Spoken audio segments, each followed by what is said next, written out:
So what's that? So everyone, welcome to our panel.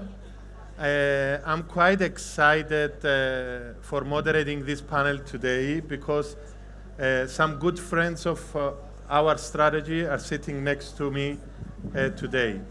So it's the Minister of Interior Affairs, Mr. Konstantinos Ioannou, from now on Konstantinos.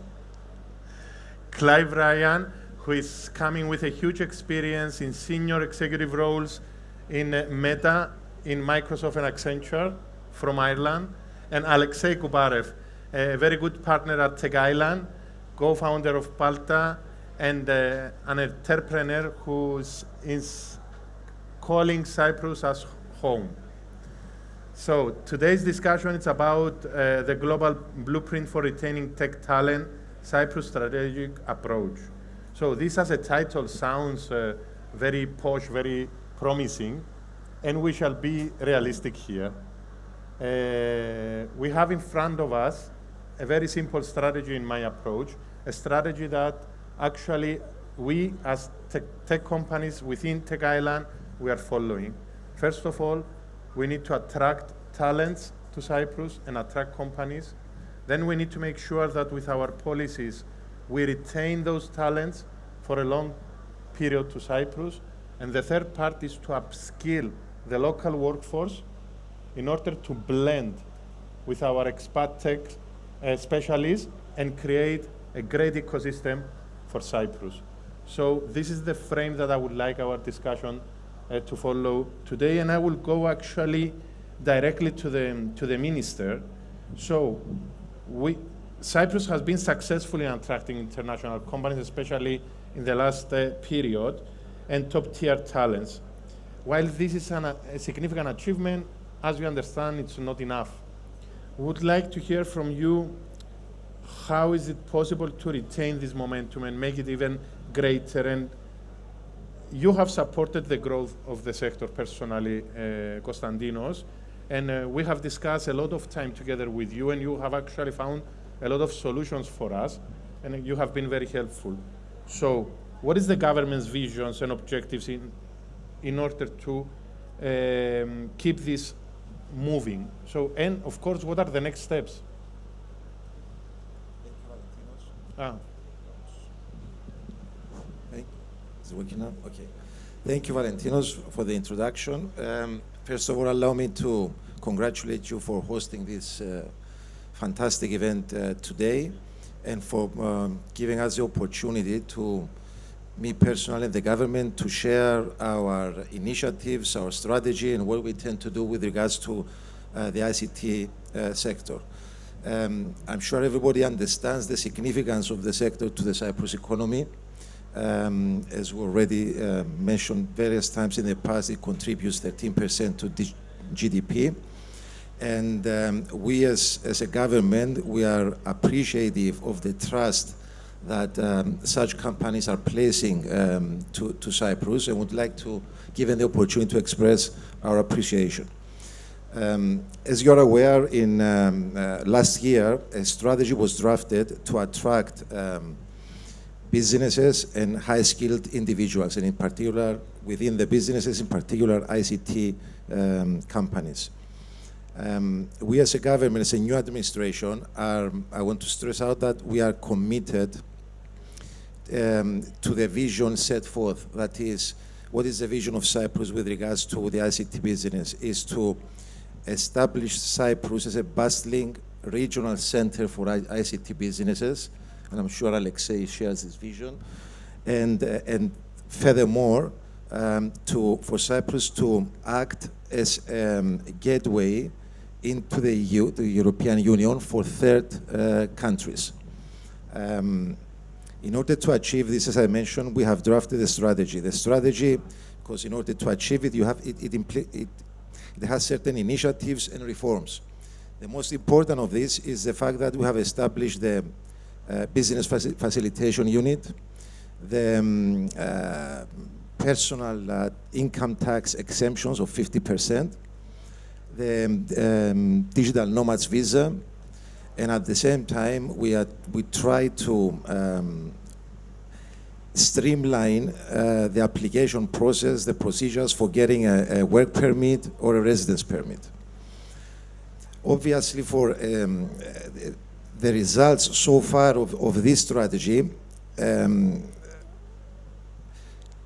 are there, we can be judged by the numbers. I mean, the business facilitation unit so far has registered 1,700 companies, which is, for me personally, is a very good number.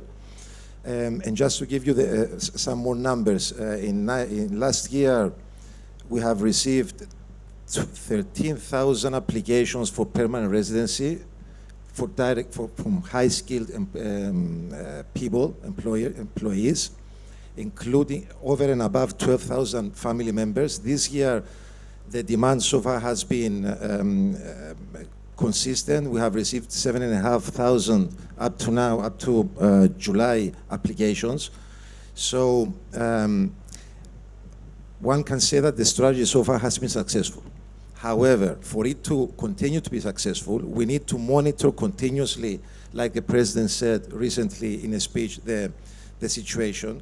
We need to monitor what is going on in other countries. We are not operating in isolation. We have to do what other countries are doing to attract such businesses and high-skilled individuals.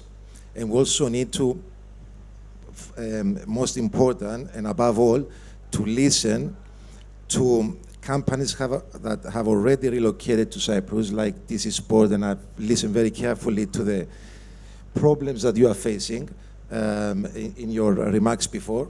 We have to listen to companies, we have to listen to the organizations like TechIsland, establish a working relationship that we did anyway, and in an effort to continuously evaluate what we are offering, and if problems arise, to try and improve in an effort. That's why the President anyway organized this, as you're aware, but people may not know that, we organized a roundtable discussion with CEOs or owners of big international companies that have established in Cyprus to find out what are the problems they are facing. And we are coming back with another meeting in the next month. And we have also commissioned a company to do a survey amongst companies in Cyprus, international companies in Cyprus, to find out what the problems are, what challenges are facing, and what we need to do, with the end result to establish the branding of Cyprus. We need to build the branding of Cyprus abroad. Okay, thank you very much. Thank you very much, Minister. So, in this initial speech by the Minister, what I'm going to keep, Clive, is that it seems like we are going well when it comes to the first pillar of the strategy, to attract. The numbers are indicative. And also, I will keep the fact that we have operated a very, very good, open, transparent, and honest discussion with the government, which is something that I confirm as well out of my position as chairman of TechIsland, that we have established a very good connection with the government, in the sense of sharing our experience, our pain points, our challenges, in order to move forward. Can I take you back to Ireland in time when you were part of the transformation? And can you walk us through some key moments back in time that you believe were important steps in order to for Ireland to become what it is today? Sure. Thank you, Minister Valentinos, Alexey, and Cyprus. Hello, good afternoon. You know from the slide, actually, I want to explain something. It says Clive Ryan, Regional Director of EMEA Meta. I wasn't fired, by the way. I left the company about 3 weeks ago, and that's a huge benefit because I can come here. If I was still working for Meta, I couldn't come here because I wouldn't have the time. But I'm delighted to have the time, so just want to clear that out of the way. But I'm before you on this stage and with this fine panel as a voice of 30 years of experience in the ICT sector internationally and in Ireland, and working with Central and Eastern Europe. And I've had the lucky opportunity to observe what I see happening and to reflect on what I saw in Ireland. I wasn't part of all the decisions. The minister, the Deputy Prime Minister who spoke this morning was, so I was really delighted to spend some time with her. But I have some observations from the past and some learnings, even I learned from today, about recommendations for your future that you might consider. Things that we got wrong in Ireland, where we're dealing with now. Some context. In my role in Meta, I ran a large team, but the team included 126 nationalities, all based in Dublin, all hired internationally, all relocated from their various locations around the world to Dublin. So we were able to attract talent, and that's always been the case. Attracting talent isn't the issue. Keeping talent isn't the issue. Making the talent decide to stay is the issue. And why I'm saying that is, we do employment surveys every year, as every company does, I'm sure, employment satisfaction surveys, whatever you might call them. And if you ask an early in career person, if they move location, how long will they stay there? If you get more than 2 years, that's a long time. Typically, in our experience, a new relocatee says, I'll come for 2 years, I'll get a bit of experience, I might make some connections, and I'll go to California, New York, or back home. They always want to go to the States. That isn't the experience, though, in my team. They stayed a bit longer. Some of the things that work in Ireland, I think, are accidental. So the last panel was really interesting about and it's an obvious thing, but I hadn't thought about it, but the public versus private economic dimension. If you go to a public school, as I understand in Cyprus, you do all of your education through Greek. If you don't want to do it through Greek, you've got to go to private school. That division doesn't exist in Ireland. All school is in English. However, the challenge was in the mid-90s, that's primary school and secondary school. If you wanted to go to college in Ireland, you had to have the state exam to pass. Our state exams require you to have, the basic English, maths, plus 2 languages. And our language choices were quite limited until about 3 years ago. We actually expanded the possible way of qualifying for the university to include Greek, which is always there, but Russian. We had 600 students pass their Irish Leaving Cert, their state exam in Russian this year. We're offering Ukrainian next year. So the incentive to stay for families as kids get older is put in place. But we learned that because we're losing people. So our experience is we put these things in place after it's an issue. And my only observation is that you have an opportunity, because you know what the ambition is, to plan more holistically for the future. The second observation, and I learned this from lunch today, traffic here is hard this morning. It's difficult. Housing is difficult.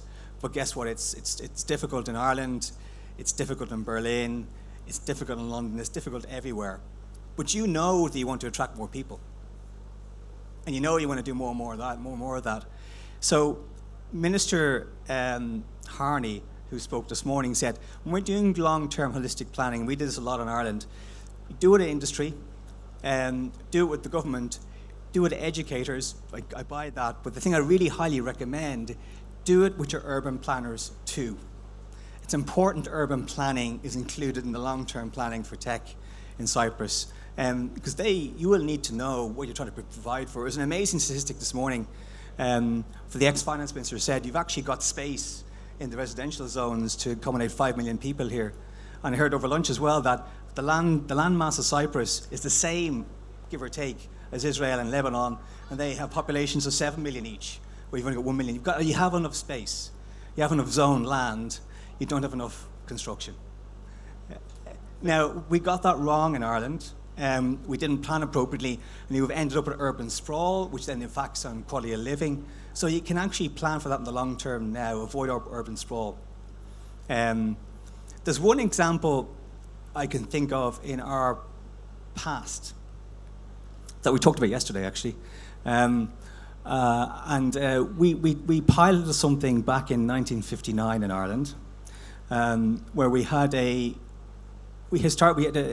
airport on the west coast of Ireland called Shannon Airport. It was the first transatlantic airport in Europe.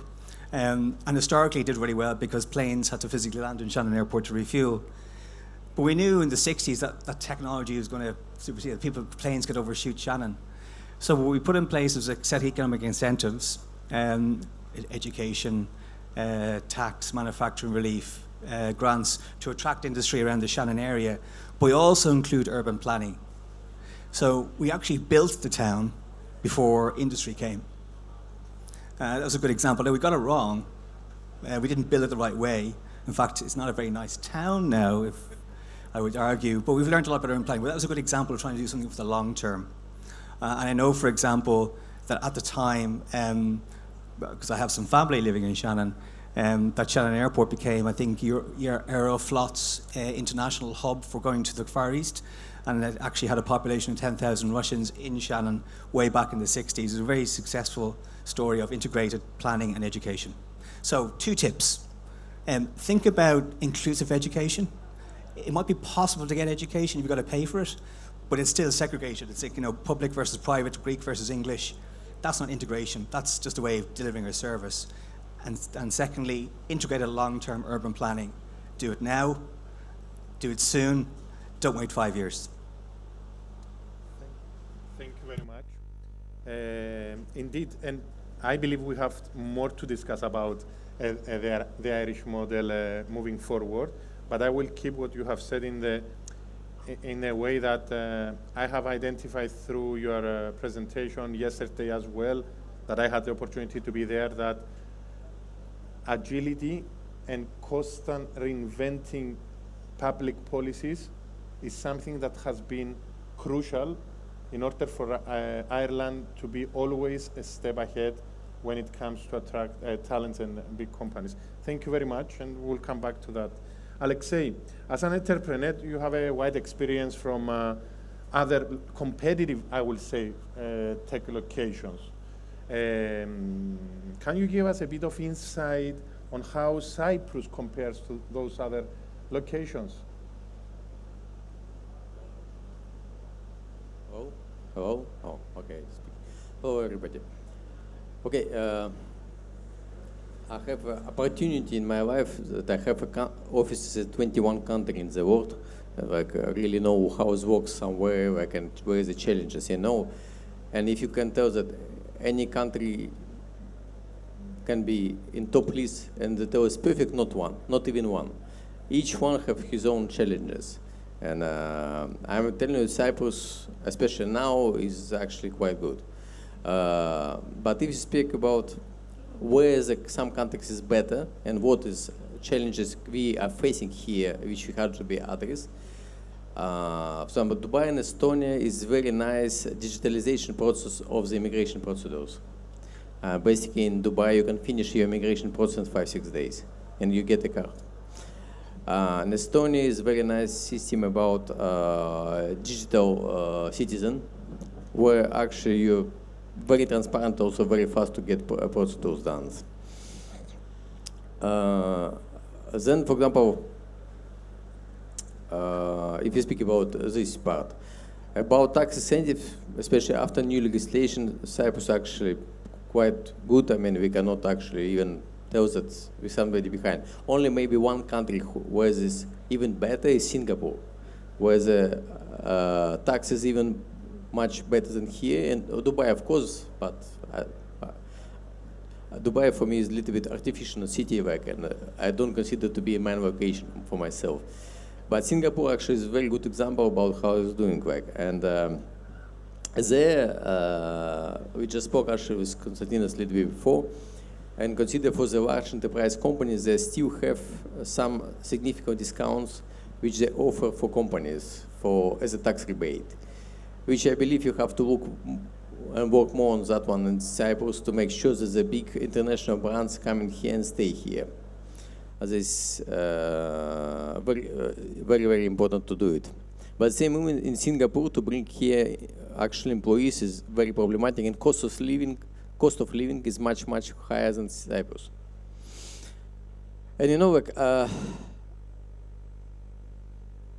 but if you speak about, for example, in last years, address last 2 years issues, from 2022, 2023, when the war started and when we have all these all these changes, I can tell that in Europe, let's concentrate on Europe because there's too many other countries. Like Lithuania was doing pretty well. They attract a big amount of people. Estonia get Poland, of course, because next border to the Ukraine. But Cyprus did amazing job as well because Cyprus get a really juices about it. Like he get a really top class people here, and this is, I believe, is really should be continue doing this way.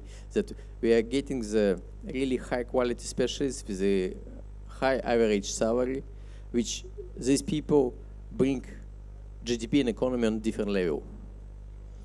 But for my opinion, like if you speak about like really challenges, I do believe we have to concentrate on digitalization of immigration process here to make it simple. Because one of the things which, for example, like if you want to renew your visa application, it should be done electronically, in my opinion. You don't even have to go. If you stay in the same company, if you do the same, you pay in your tax, you actually located in Cyprus, actually you can get everything online, this information. It should be done like in similar countries. But you know, digitalization of any government is painful. It's so painful because you have so many bad old legacies, and I know how it works. I know because I'm part of these discussions long time. I know exactly where the problems. Like, but I really believe you have to make a big jump there to simplify process because bureaucracy is killing momentum sometimes, and we really have to make sure that we are ahead of that, ahead of the competition. Thank you very much. Thank you, Alexey. So I'm repeating 2 times thank you because for a reason, there is a switch into the microphone, so it's a technical one. So look, I believe that we are running a risk to make this discussion kind of a boring, okay? So I will skip the notes. Artemis to forgive me about that. And let's go directly to things that I believe the audience will like to hear.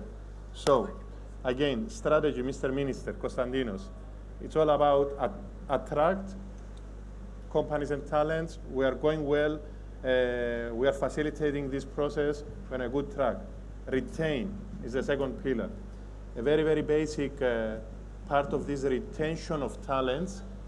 It's for them, especially those coming from the third countries, to be in the position to plan their life long-term in Cyprus, which means to get their kids to the school, okay, buy properties, at the end of the day be eligible to become Cypriots.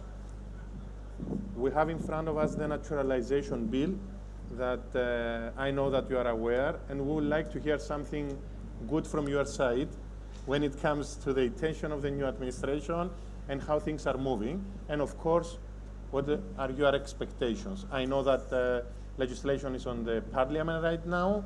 It's not on you, but your voice matters here. Well, like you rightly pointed out, it's one thing to attract, it's even more difficult to retain. In order for us to retain highly skilled people or companies, we need to, like I mentioned before, and I will come to the naturalization, but that's one component. We need to continuously monitor the environment. We need to be vigilant. We need to be aware of the problems that companies are facing, and as a government to try and solve them. One of the problems is the government itself, because like most governments, we are slow-moving, bureaucratic, red tape, and this, coming from a person that I come from the private sector, is frustrating. It's frustrating for me, let alone for companies that are trying to relocate here and trying to get licenses to open new schools or permits, work permits. So we need to, we have already identified major stumbling blocks in an effort to retain people, and this has to do with housing, education, that it was mentioned before. With housing, for example, one can say we are victims partly victims of our own success, because we have attracted the numbers that I mentioned before, 20, 30,000 people, highly skilled individuals. There is an increase in demand for housing. Supply did not catch up with the demand, so prices went up. And this creates a problem for the Cyprus population as well.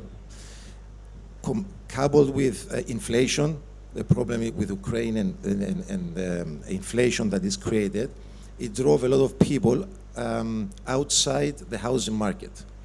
So this is an issue we have to solve. And actually, in 2 weeks' time, we are announcing our new housing policies in an effort to increase supply, because we have to be very careful in housing policies not to create more demand, because people are proposing solutions which, in effect, they are creating more demand. The issue is to create supply at the same time with demand. With schooling, for example, it's a major issue, because when somebody decides to relocate to Cyprus, if they have a family or if they are planning to have a family, they are evaluating all aspects. Schooling, it's one important aspect. The rest has to do with everyday life, like traffic that Clive mentioned, but this is an issue that any big city is facing. I'm sure people come here for the weather, which we cannot do anything about it, fortunately. Otherwise, probably knowing Cyprus, we have destroyed that as well in the last decades. So for the same reason that tourists are coming to Cyprus, foreign individuals, highly skilled, are coming. But at the same time, we need to address the issues. So with regards to schooling, for example, I'm not sure if you are aware, we recently decided to adopt a fast-track licensing application within the BFU in order to approve as soon as possible, maybe 2 or 3 months, planning permits for new schools. Another issue that you rightly point out, that it's significant for people to plan their lives. They need to know how long they can stay to Cyprus.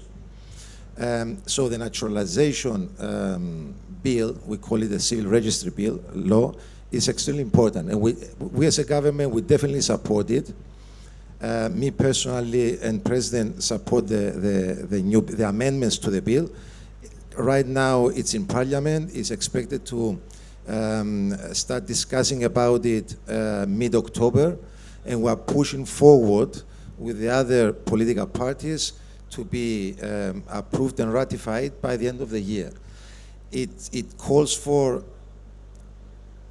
at least we think, for significant improvements that, for example, instead of 7 years, within the last 10 years, instead of you need to be in Cyprus for 7 years, for highly skilled individuals, it drops to 5 years, or even, depending on their Greek-speaking language skills, it can be reduced to 4 years. It also streamlines the issue with the 90 days. It makes it more flexible, because there is a lot of, for example, in the current bill, the way it was treated, it didn't take account the fact that businessmen or people working in Cyprus travel a lot abroad. So we take this into account. So it's a different calculation of the 90 days clause. It's based on the Finnish model, which has been successful. That's why in my introduction, I said that we need to monitor what's going on in other countries as well. We're not in isolation. So we need to adopt, for example, best practices. In any case, we fully endorse the new bill, and we think that if it's passed without any major changes, which I don't think, with an informal discussion we had with political parties, it's going to be an added advantage, bonus, you can call it whatever you want, for people to feel comfort coming to Cyprus if they want to plan their lives here. It's another, it's something else that will retain highly skilled individuals to Cyprus. I'm very happy to hear that, and thank you very much for sharing. And I hope that this will follow as well with a fast-track process. Exactly. This is another. We are also through regulations, not a new law. There are already in Parliament for the new immigration regulations that call for streamlined for a streamlined way of examining applications, so it will be shorter timing, less bureaucratic. We are in discussion with the Ministry of Innovation to touch on the point that Alexey raised, to digitalize application for work permits. In 2023, it's unheard of for a country like Cyprus to submit an application. It has to be in writing. It has to be and have to be physically go to the office end. These are problems we are facing. That's why I mentioned initially that bureaucracy, red tape is a big issue. We need to move forward. We need to, we have been saying that for the last 10 years, digital transformation. We have to be honest, we haven't done, not nothing, we have done very little. And I cannot promise that we will do a lot more, but at least we will try and do more. We'll try and digitalize more aspects of the government to make it more friendly for companies that come from abroad to set up their businesses and for highly skilled individuals to stay here in Cyprus. Very good. So digitalization on one part that very correctly Alexey mentioned. We have some good news when it comes to retain the talents that we have here. Clive, we need to engage at the same time and blend the local workforce. We have brilliant Cypriots as well that are already working into the industry, but definitely we need more. We need more in order to make sure that this ecosystem and the growth will last at least for the foreseeable future. So, academia and industry, what is your experience out of the various positions that you have served on those two working together? How this can actually be part of our strategy? I mean, I think, thank you for sharing those plans, Minister. I think just in hearing your self-critique on the lack of progress on some things, I think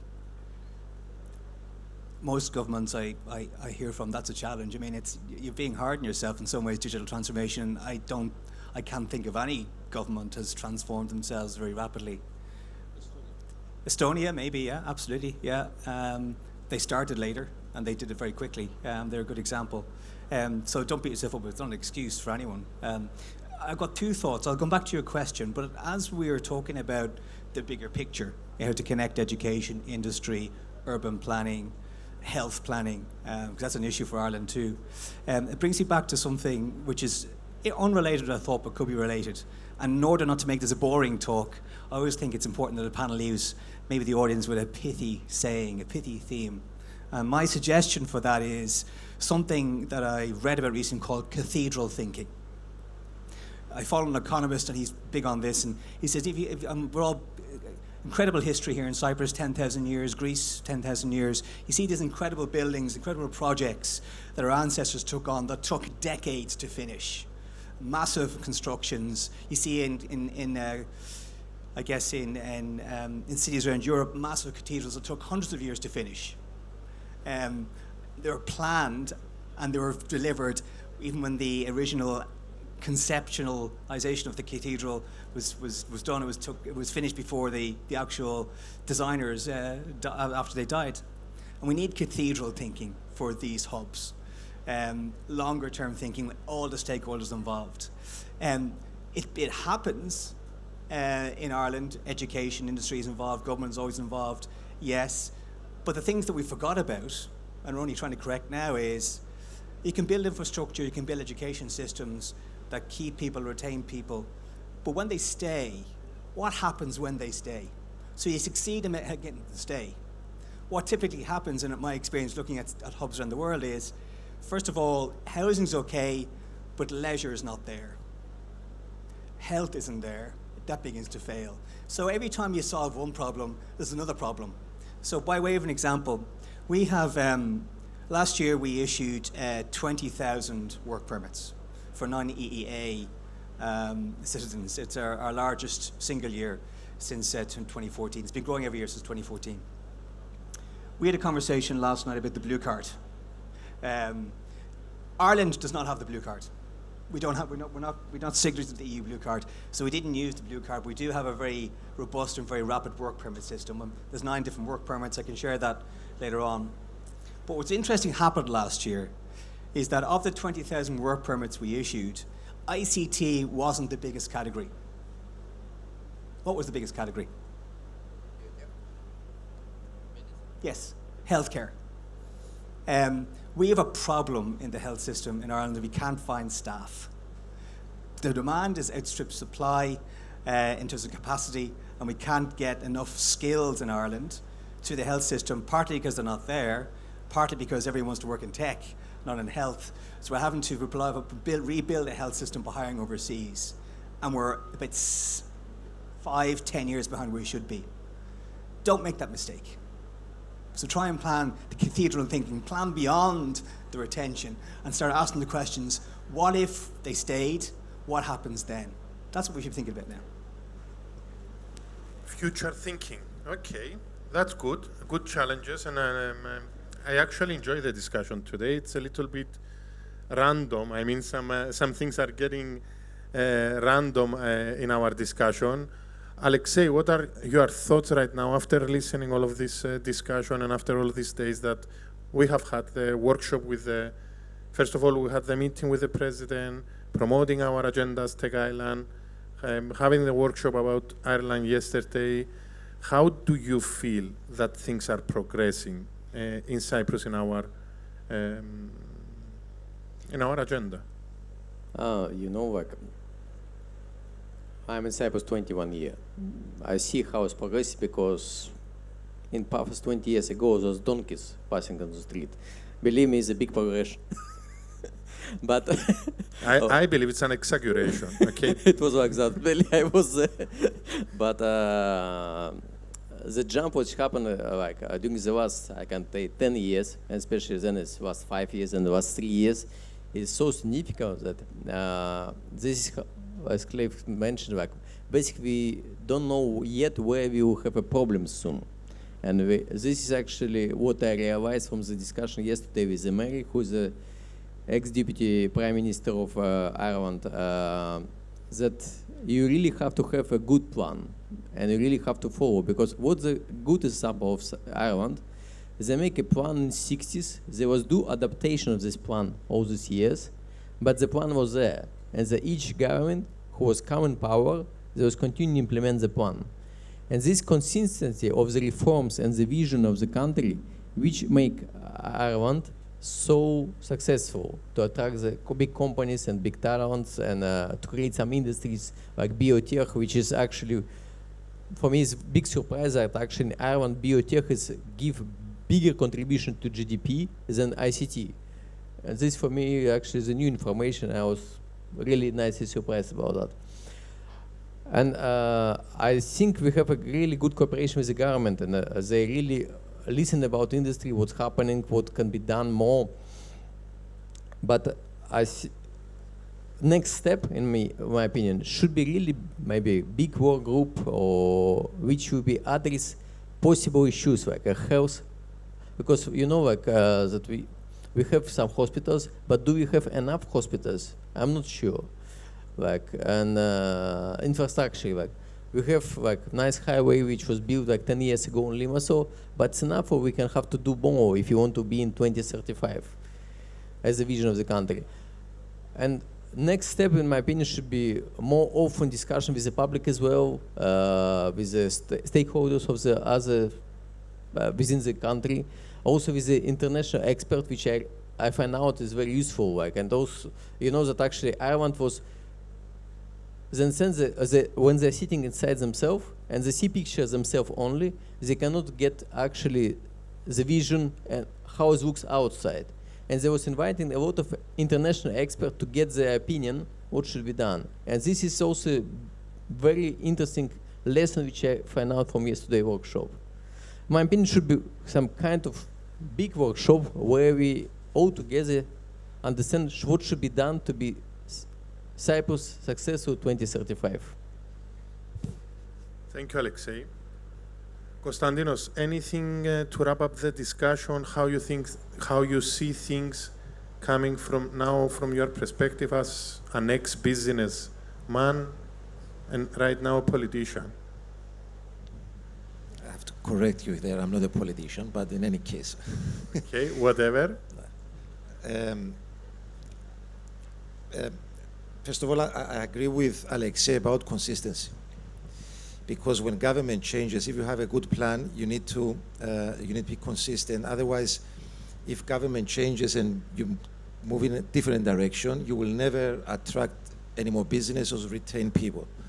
And we've proved that anyway, because we are continuing the successful policy of the previous government, and we're actually building on it. I also agree with Clive that we need to see the cathedral approach in respect of long-term planning. Easier said than done, long-term planning.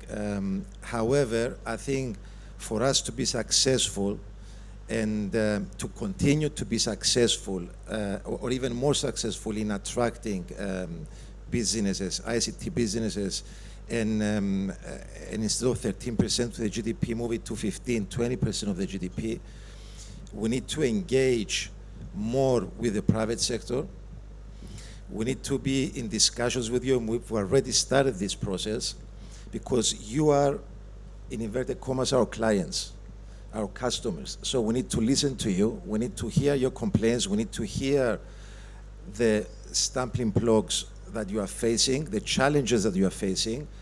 And at the same time, we need to see what's going on in other countries, monitor, reevaluate, redraft our plan. And that's the only way to continue to be successful. There is no other way. So because it also involves a lot of,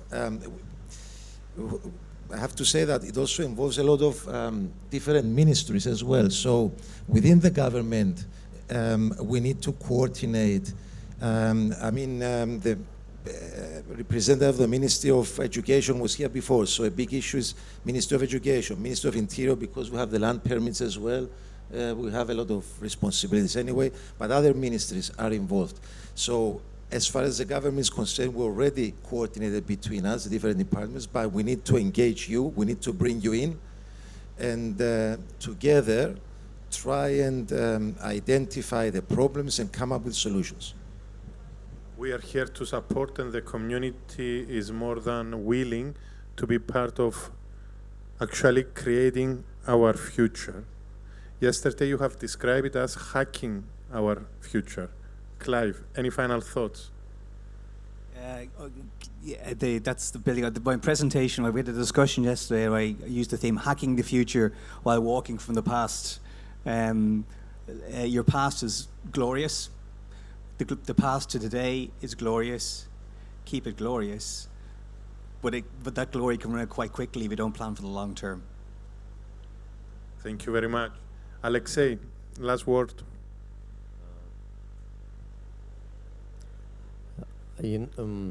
My word, actually, I really like that what's happening now, when we have so open cooperation with the government, is really give results. And if you continue to do, we have a big vision at Wargaming, but short things which can be done now is actually give this boost.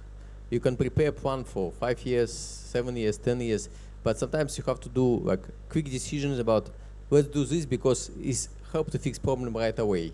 And this is what I believe it will be really big challenge, because every 6 months is a new challenge, and we really need to adapt this. And this is what we have to see about listen to the industry, what the industry is telling to us, not only the IT industry, all industries, and address these issues very fast. And when we have understanding of the issues, we can address them and also found solution. Thank you, Alexey. So I understand that we are ending this part of our summit. Thank you very much for your participation. It was an honor for me to moderate this discussion. I want to close this discussion by giving two promises. The first one is to the government that we will continue pushing you and getting in front of you our challenges and our agenda. And the second promise is to you, Clive, is that indeed we will not do the mistakes that Ireland did back in time. We'll have our own. Thank you.